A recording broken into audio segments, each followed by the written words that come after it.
बढ़िया। चलो तो लास्ट क्लास में अपन ने विद्युत द्विध्रुव के कारण विद्युत क्षेत्र निकाला था अक्ष और निरक्ष पर। आज अपन बल आघूर्ण निकालते हैं कि अगर कोई विद्युत द्विध्रुव एक समान विद्युत क्षेत्र में स्थित हो तो उस पर बल आघूर्ण कितना लगेगा। तो आज का टॉपिक है आपके पास समरूप मान लो या एक समान मान लो। तो एक समान विद्युत क्षेत्र में स्थित द्विध्रुव पर बल व बलाघूर्ण, बल का आघूर्ण कितना होता है, ये आज अपन को क्या करना है, डिस्कशन करना है। यानी कि कोई एक विद्युत द्विध्रुव है जिसको एक समान विद्युत क्षेत्र में क्या कर दिया गया, रख दिया गया, तो उस पर बल आघूर्ण कितना लगेगा या उस पर बल कितना लगेगा, ये अपन को निकालना है। चलो चलते हैं। अपन ने देखा था कि एक समान विद्युत क्षेत्र को रिप्रेजेंट करने के लिए अपने पास सीधी रेखाएं होती है, समदूरस्थ भी होती है इस तरह से। तो ये जो रेखाएं हैं ये आपके पास विद्युत क्षेत्र को व्यक्त कर रही है, ठीक है। अब इसके अंदर कोई द्विध्रुव रखा हुआ है, मान लेते हैं ये कोई द्विध्रुव है,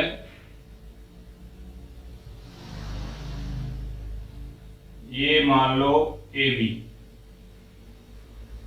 AB कोई द्विध्रुव है,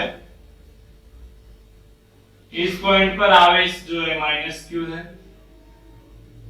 इस पर +q है, मध्य की जो दूरी है वो है 2a, ठीक है।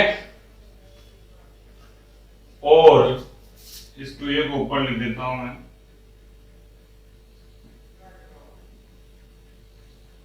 ये लो। और जो द्विध्रुव है उसकी अक्ष आपके पास विद्युत क्षेत्र से थीटा कोण बनाए हुए हैं, ठीक है।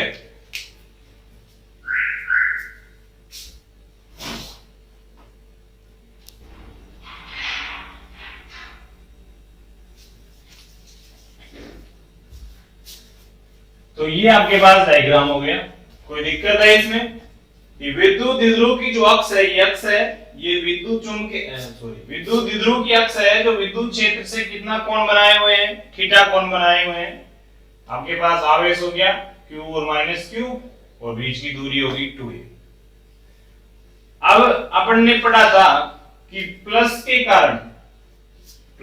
कारण जो बल होता है, वो प्लस आवेश कारण जो बल होता है विद्युत बल, वो विद्युत क्षेत्र की दिशा में ही होता है। तो प्लस के कारण जो विद्युत बल होगा, यानी इस आवेश पर जो इस विद्युत क्षेत्र के कारण जो बल लगेगा वो लगेगा F बराबर QE। और उसकी डायरेक्शन किधर होगी, जिधर विद्युत क्षेत्र है। और माइनस पे बल लगेगा, वही लगेगा F बराबर QE, लेकिन उसकी डायरेक्शन क्या होगी, विद्युत क्षेत्र के विपरीत दिशा में। तो ये हो गया आपके पास एक डायग्राम। मान लेते हैं कि ये जो दूरी है, लंबवत दूरी है, दोनों आवेशों के मध्य की लंबवत दूरी, वो कितनी है पता नहीं है, और इसको पॉइंट नाम दे देते C। देखो लंबवत दूरी का मतलब ये है किस तरह से निकाली जाती है। जैसे एक आवेश यहाँ पर रखा हुआ है, एक आवेश यहाँ पर रखा हुआ है, इन दोनों आवेशों के मध्य की लंबवत दूरी क्या है, तो इस क्रिया रेखा को बढ़ा लो, इस क्रिया रेखा को बढ़ा लो, और ये जो दूरी आएगी ये क्या आती है, लंबवत दूरी के अंदर आई। दोनों मध्य आवेशों के मध्य की लंबवत दूरी होगी सीधी सीधी। इसको, इस दूरी को लीवर भुजा की लंबाई भी कहते हैं, या दोनों आवेशों के मध्य जो बल कार्य कर रहे हैं उन बलों के मध्य की दूरी भी अपन इसको कह सकते हैं। और इसको ज्ञात करने के लिए अपन क्या लगाएंगे, जैसे कोई थीटा है तो ये थीटा है, ये थीटा, सारे थीटा है, तो इसको निकाल सकते हैं अपन साइन थीटा से। साइन थीटा क्या होता है, लंब बटा कर्ण, ये होता है साइन थीटा। लाल बट्टा कक्का से लंब बटा कर्ण, तो लंब बराबर क्या हो जाएगा, कर्ण गुणा साइन थीटा, और कर्ण क्या है 2a। इसको आप लिख सकते हो 2a sin थीटा। ठीक है, चलो कैलकुलेशन करते हैं। देखो माना कोई विद्युत द्विध्रुव AB, माना कोई विद्युत द्विध्रुव AB जिसकी अक्ष, बाद में लिख देंगे इसको, समरूप यानी कि एक समान समरूप विद्युत क्षेत्र में थीटा कोण पर, यह समरूप विद्युत क्षेत्र में स्थित है,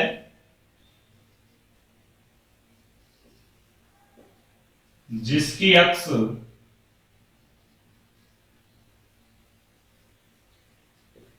विद्युत क्षेत्र से थीटा कोण बनाती है। ठीक है ना, विद्युत क्षेत्र से थीटा कोण बनाती है। आगे देखिएगा, द्विध्रुव के प्लस क्यू आवेश पर बल F बराबर QE, प्लस का लिख देंगे, लिखो तो विद्युत क्षेत्र की दिशा में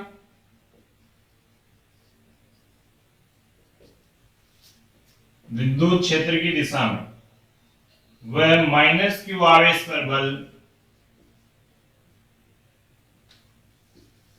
F बराबर माइनस QE, परिमाण तो एक ही रहेगा, विद्युत क्षेत्र की विपरीत दिशा में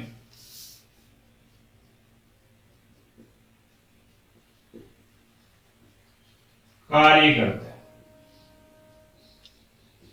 ठीक है, यहां पर जो बल होगा विद्युत क्षेत्र दिशा में होगा, इस पर जो बल होगा विद्युत क्षेत्र के विपरीत दिशा में, क्योंकि माइनस की वजह से।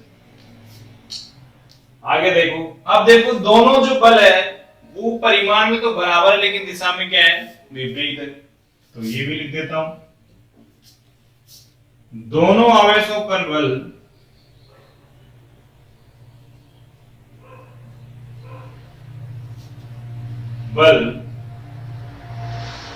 परिमाण में बराबर व दिशा में विपरीत है। ठीक है, अब जब परिमाण में बराबर है, दिशा में विपरीत है, तो एक दूसरे के प्रभाव को क्या कर देंगे, निरस्त कर देंगे, जिस कारण ये बल एक दूसरे के प्रभाव को निरस्त कर देंगे। अतः समरूप विद्युत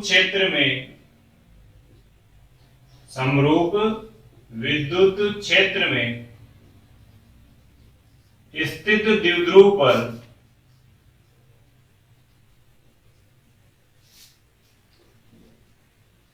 परिणामी बल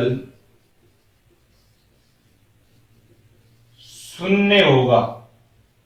कोई दिक्कत, यानी कि जो बल होगा F बराबर प्लस का QE होगा और माइनस का QE होगा कुल, और मिलाकर क्या आएगा, 0, क्योंकि परिमाण दोनों के बराबर है लेकिन दिशाएं क्या है, विपरीत है। यानी कि द्विध्रुव को विद्युत क्षेत्र में रखते हैं, समरूप विद्युत क्षेत्र, बात कर रहा हूं मैं समरूप की। असमान विद्युत क्षेत्र नहीं है, असमान विद्युत क्षेत्र होगा तो बल लगेगा उससे, और जो आपके स्टैंडर्ड में नहीं, तो जो परिणामी बल आएगा वो आएगा शून्य। इसका मतलब अगर किसी द्विध्रुव को विद्युत क्षेत्र में रख दिया जाए समान विद्युत क्षेत्र में, तो उस पर कोई बल कार्य नहीं करता है। अब अपने पास बात आती है चलो बल तो कोई कार्य नहीं करा, बल आघूर्ण। बल आघूर्ण का मतलब बल के द्वारा आघूर्ण है, बल के द्वारा जो घुमाया जाता है वो आघूर्ण कितना लगता है। अब डायग्राम में देखो, देखो ये जो दोनों बल है परिमाण में तो बराबर है, दिशा में विपरीत है, इसलिए इनका मतलब ये है कि इनका जो बल लगना है वो तो लगेगा शून्य। लेकिन क्या है, ये जो दोनों बल है एक सीधी रेखा में नहीं है, इनके मध्य क्या है, कुछ न कुछ कोण है, यानी थीटा कोण है। तो इस कोण की वजह से ये बल क्या करेंगे, इस द्विध्रुव को घुमाएंगे, यानी कि इसमें इस द्विध्रुव का इस विद्युत क्षेत्र में कोई रेखीय विस्थापन होगा नहीं, यानी कि ये द्विध्रुव ना तो इधर खिसक सकता है ना इधर सकता है, लेकिन ये क्या हो सकता है, घूम सकता है। ये बल क्या करेंगे, इसको खींचेंगे तो ज्यादा से ज्यादा इसको क्या करेंगे, घुमाएंगे, यानी सीधी रेखा कर सकते हैं इसको, बिल्कुल इस तरह से कर सकते हैं। तो ये बल एक बल युग्म का क्या करेंगे, निर्माण करेंगे, जिससे इस द्विध्रुव पर क्या लगेगा, बल आघूर्ण लगेगा। यानी कि परिमाण में बराबर और दिशा में विपरीत होने के कारण परिणामी बल शून्य आएगा। दूसरा, इसके अंदर कोई भी रेखीय विस्थापन नहीं होगा। रेखीय विस्थापन समझ गए, यानी कि ये ऐसे खिसक नहीं सकता विद्युत क्षेत्र के अंदर। लेकिन क्या है कि ये दोनों समरेखीय नहीं है, यानी कि कुछ न कुछ इनके मध्य क्या है, कोण बना हुआ है, जिसकी वजह से ये क्या करेगा, इस द्विध्रुव को घुमाने की कोशिश करेगा, यानी कि घुमाएगा। तो ये बल क्या करेंगे, एक बल युग्म की रचना करेंगे, जिससे बल आघूर्ण उत्पन्न होगा। समझ में आ गया, बल आघूर्ण उत्पन्न होगा। अब वो कितना होगा वो देखो इधर, इसको तो मैं हटा देता हूं, देखो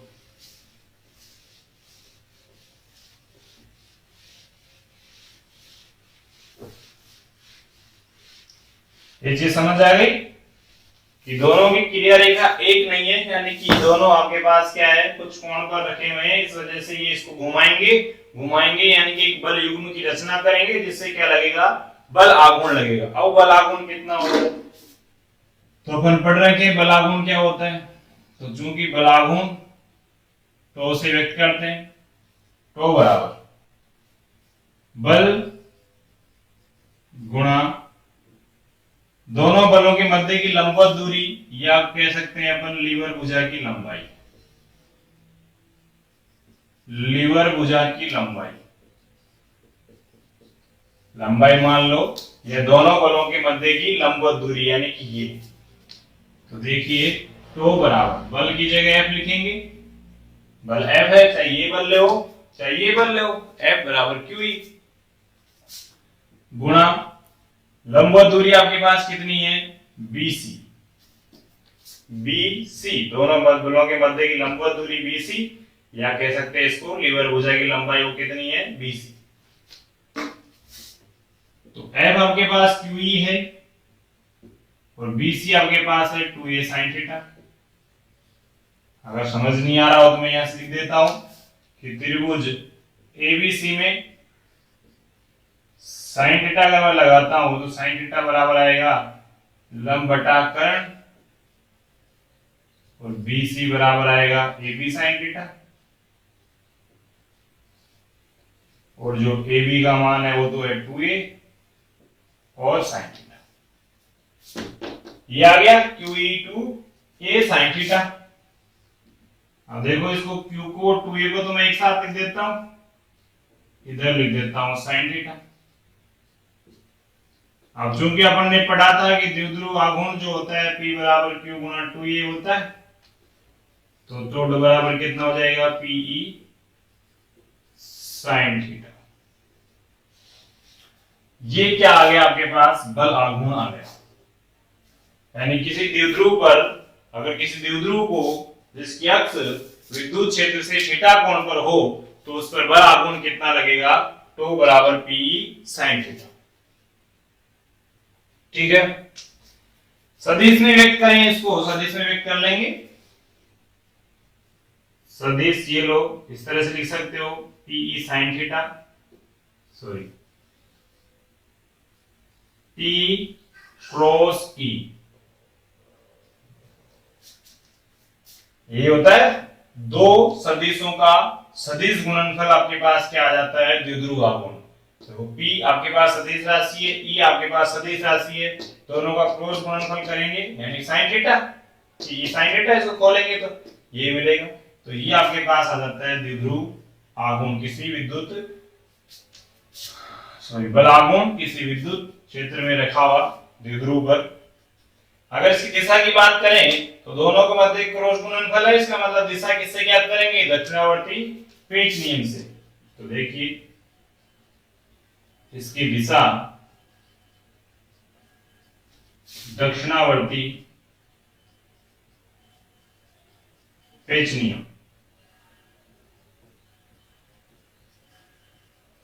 नियम से ज्ञात करते, यानी कि P व E के तल के लंबवत होगी दक्षिणावर्ती पेच नियम, स्क्रू वाला नियम पहले पढ़े थे अपन।